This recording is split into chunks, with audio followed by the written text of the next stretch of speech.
चतरा जिले के टंडवा प्रखंड क्षेत्र में घटित बेहद संवेदनशील और गंभीर घटनाक्रम के बाद पीड़ित परिवार को न्याय दिलाने की मांग को लेकर राजनीतिक हलचल तेज हो गई है। रविवार को झारखंड के पूर्व मुख्यमंत्री सह नेता प्रतिपक्ष बाबूलाल मरांडी खुद बड़गांव पंचायत पहुंचे। उन्होंने स्थानीय ग्रामीणों और पीड़ित परिवार से मुलाकात कर पूरे मामले की विस्तृत जानकारी ली और पत्रकारों से बातचीत करते हुए पुलिस प्रशासन की कार्यप्रणाली तथा स्थानीय थाने की कथित लापरवाही पर गहरा असंतोष व्यक्त किया। नेता प्रतिपक्ष बाबूलाल मरांडी ने प्रशासनिक व्यवस्था को कटघरे में खड़ा करते हुए कहा कि 3 अगस्त को परिजनों द्वारा दी गई प्राथमिक सूचना के बावजूद अगर समय पर तत्परता दिखाई जाती तो स्थिति को बिगड़ने से रोका जा सकता था। उन्होंने आरोप लगाया कि कानून व्यवस्था बनाए रखने के मामले में पक्षपातपूर्ण रवैया अपनाया जा रहा है, जहां वास्तविक सह आरोपियों और असामाजिक तत्वों पर त्वरित कार्रवाई करने के बजाय आम ग्रामीणों और निर्दोषों को परेशान किया जा रहा है। उन्होंने स्पष्ट कहा कि पीड़ित परिवार के साथ अन्याय नहीं होने दिया जाएगा और मुख्य अपराधियों को संरक्षण देने वालों पर भी कड़ी कानूनी कार्रवाई होनी चाहिए। वायरल हो रही संदिग्ध तस्वीरों का हवाला देते हुए स्थानीय लोगों का कहना है कि क्षेत्र में अवैध दबाव और डर का माहौल बनाया जा रहा था। बाबूलाल मरांडी ने घोषणा की कि उनकी पार्टी न्याय की इस लड़ाई में पीड़ित परिवार के साथ पूरी मजबूती से खड़ी है। इस दौरान चतरा सांसद कालीचरण सिंह, विधायक जनार्दन पासवान, विधायक कुमार उज्जवल दास, पूर्व विधायक किशुन दास और जिलाध्यक्ष रामदेव सिंह भोक्ता सहित कई वरिष्ठ नेता उपस्थित रहे।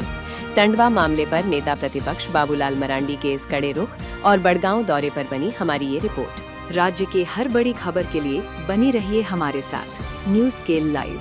देखिए, अभी देख करके तो वास्तव में काफी दर्द। अब उनकी दादी है वो लकवा से ग्रसित है और वो लड़की के वो दादाजी है वो भी बिल्कुल ठीक है, मैंने कमाने लायक। अब 2-3 छोटे छोटे बच्चे। अब कोई भी समझ सकता है कि इस परिवारों का परिवारिश कैसे। मुझे अभी तक कुछ समझ में नहीं आया कि उनको सुधारगिरी में क्यों ले गया गया। अब दूसरा, इस बच्ची के साथ 2 अगस्त की रात में शौच के लिए निकले और उसी समय से उनको गायब किया गया और घर में रख करके उनके साथ 2 तारीख को रात भर, 3 तारीख को दिन भर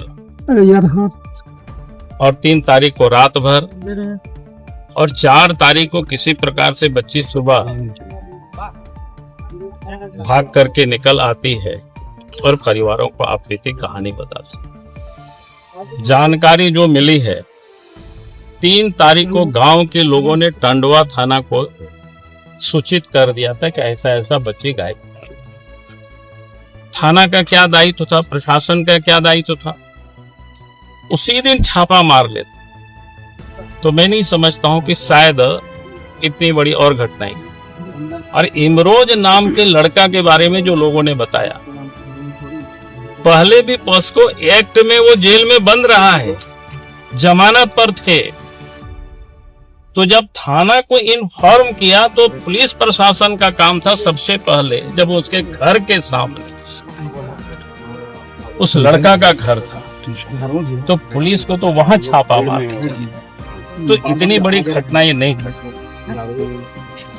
लेकिन लगता है कि पुलिस ने गरीबों की मामला को बिल्कुल कैजुअल लिया। और जब लड़की आकर के बताए तो स्वाभाविक है लोगों के मन में आक्रोश होगा। कोई भी इस प्रकार की छोटी बच्ची के साथ ऐसा हवानियत तो आप उस भीड़ को कंट्रोल नहीं कर सकते। और उसमें अगर उस लड़के को कुछ लोगों ने मारा होगा तो इतना तो शराफत लोग नहीं कर सकते हैं कि पकड़ करके लोग पुलिस को सौंपेंगे, क्योंकि पहले भी वो लड़का ने इस प्रकार की कांड किया कर चुका है।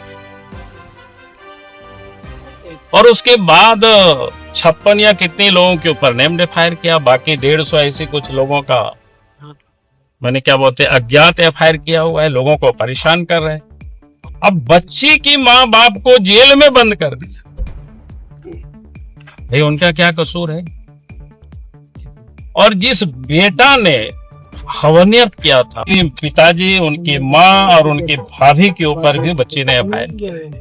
लेकिन वो जानकारी मिल रही है उन लोगों की कोई गिरफ्तारी नहीं। इसलिए मैं पुलिस प्रशासन को, सरकार को हम सचेत कर देना चाहते हैं, आप अधिक इम्तिहान मत लीजिए लोगों की सब्र का।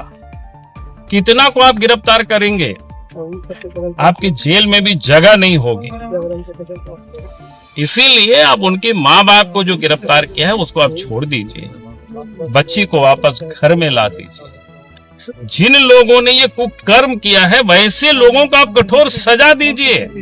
जब हमें इस बात की जानकारी मिली तो मुझे लगा कि नहीं, हमें जाना चाहिए और जा करके हमें थोड़ा प्रत्यक्ष भी देखना चाहिए। वास्तव में जैसे हमें लोग बताया है वैसा ही है, लेकिन जब मैं आ करके देखा तो जितनी लोगों ने मुझे बताया था उससे अधिक स्थिति है गरीब उन घर को करो।